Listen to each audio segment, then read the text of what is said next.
నమస్తే. Welcome to Suman TV.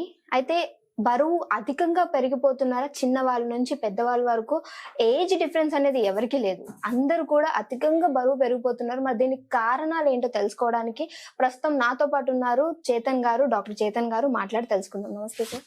నమస్తే madam. Sir, మరి నేను చెప్పినట్లే బరువు అనేది చాలా మందికి సమస్యగా మారిపోయింది.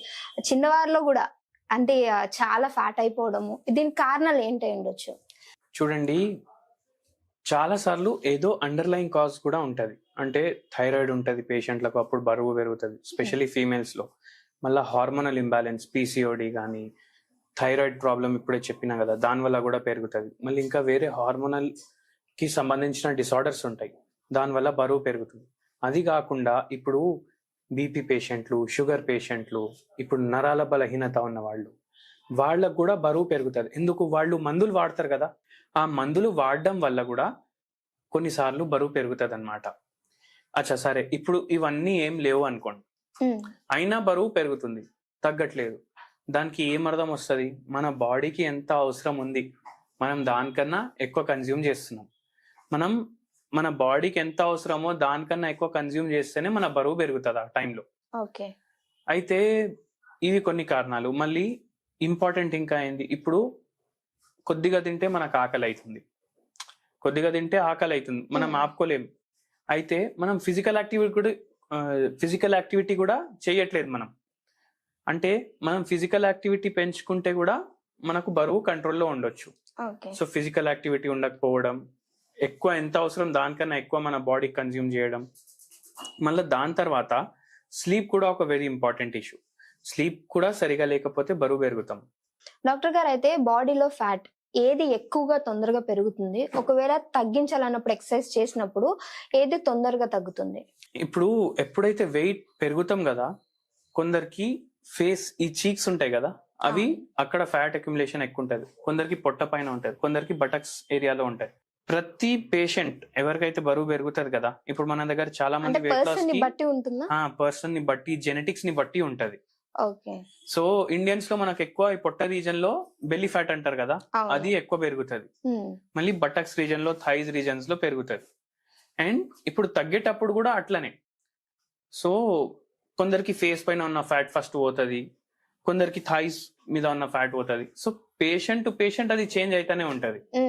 కొంతమంది చిన్న పిల్లలు కూడా చాలా ఎక్కువగా బరువు పెరిగిపోతున్నారు. అంటే వాళ్ళు తినే ఫుడ్ లో ఏమన్నా లోపం ఉండొచ్చా? అవును, ఫుడ్ లో కూడా లోపం ఉంది. ప్లస్ ఇప్పుడు ఏమైపోయిందంటే స్కూల్ ఎట్లా అయిపోయినాయి, ఒక బిల్డింగ్ లో అయిపోయినాయి. గ్రౌండ్ ఉండదు, ఏముండదు. పిల్లలకి ఆల్రౌండ్ డెవలప్మెంట్ ఉండాలి, కానీ పిల్లలకి ఆల్రౌండ్ డెవలప్మెంట్ ఉంటలేదు. మార్నింగ్ 7ంటికి పోతే ఈవినింగ్ 8ంటికి వస్తున్నారు పిల్లలు.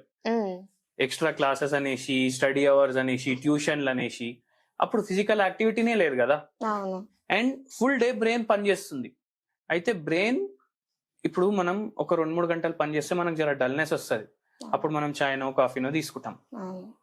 పిల్లలు ఏం తీసుకోరు, ఫుల్ డే కంటిన్యూస్లీ వాళ్ళ బ్రెయిన్ నడుస్తూనే ఉంటది. అయితే అది కాంపన్సేట్ చేయడానికి వాళ్ళు హై కార్బోహైడ్రేట్ డైట్ తీసుకుంటారు. చాక్లెట్లు తింటారు, బిస్కెట్లు తింటారు, మళ్ళీ చిప్స్లు, జంక్ ఫుడ్ ఇవన్నీ తింటారు.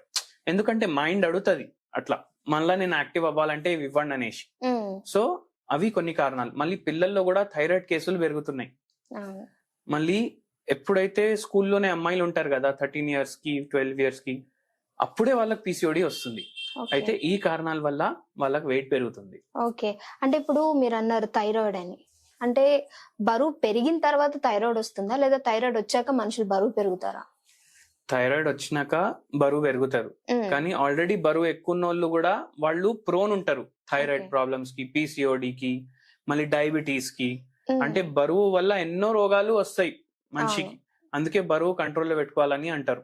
కానీ అందరూ బరువు హెల్దీగా ఉండాలి అనేసి తగ్గాలి అని అనుకోరు. ఎవరైనా ఇప్పుడు దావత్ పోతే అరే ఏంది లావ్ అయిపోయినావు అట్లా చెప్తారు కదా, అట్లా చెప్పినప్పుడు అరే నేను లావు కనిపిస్తున్నాను అనేసి బరువు తగ్గాలనుకుంటారు. హెల్దీగా ఉండాలనేసి బరువు తగ్గాలని అనుకోరు. ఇప్పుడు బరువు పెరగడం వల్ల మోకాల నొప్పులు కూడా వస్తాయి, ఎందుకంటే చాలా ఎక్కువ వెయిట్ పడుతుంది కదా మోకాల మీద. ఆ మోకాల నొప్పి స్టార్ట్ అయిన తర్వాత బరువు తగ్గాలనుకుంటారు.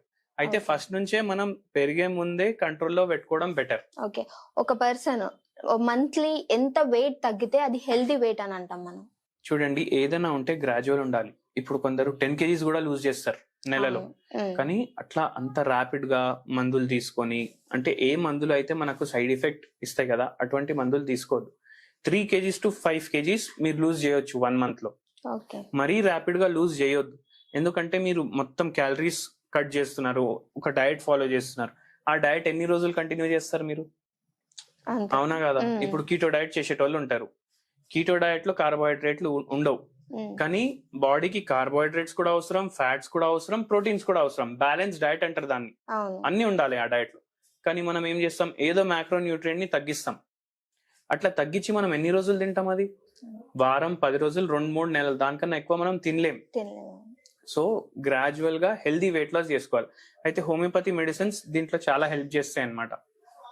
మనం పేషెంట్ కి ఒక డైట్ ఇస్తాము, బ్యాలెన్స్ డైట్, మళ్ళీ దాంతో పాటు హోమియోపతి మెడిసిన్స్ ఇస్తాము.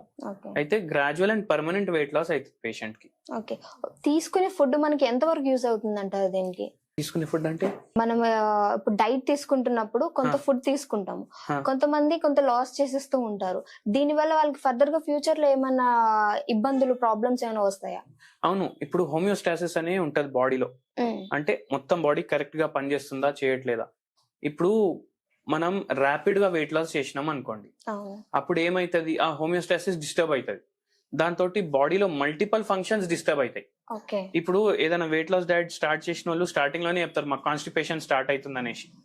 అయితే దాని అర్థమైంది బాడీలో చేంజెస్ వస్తున్నాయి. ఎటువంటి చేంజ్ రాకుండా మనం వెయిట్ లాస్ చేసుకోవాలి. ఓకే డాక్టర్ గారు, అట్లా. థ్యాంక్ యూ డాక్టర్ గారు. థ్యాంక్ యూ అండి.